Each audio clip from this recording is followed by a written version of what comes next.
So what are the potential changes that working nuclear fusion could bring to our life? Our lives, like our generation, I'm not going to say that I'm optimistic enough that we're going to see widespread fusion adoption right now. Aside from the hurdles we still have in making it efficient, there's a whole bunch of political red tape. It's going to be complex, okay? Let's say that we did.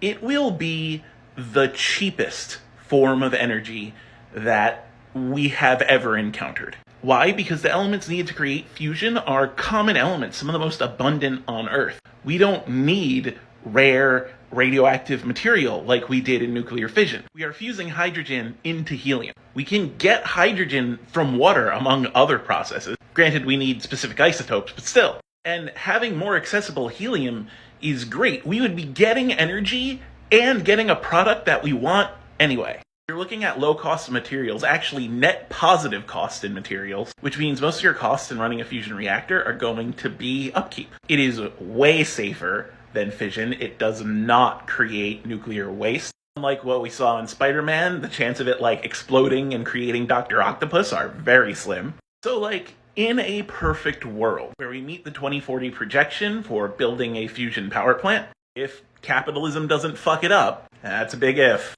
then energy costs go down to next to nothing.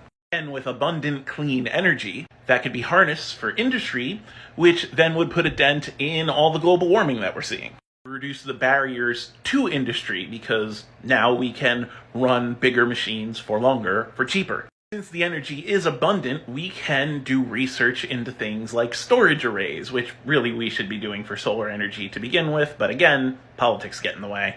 Here's the big deal. Here's the biggest change. Most of the ways we get energy require something that is rare. Fossil fuels are rare enough, and that makes them expensive. Unstable heavy elements for fission are rare enough. Even the materials to make things like solar panels are pretty rare enough. After a fusion reactor is built, the stuff we need to keep that reaction going is not particularly rare. And the product of doing that reaction is something that is rare and we need more of. So it's just a better situation overall.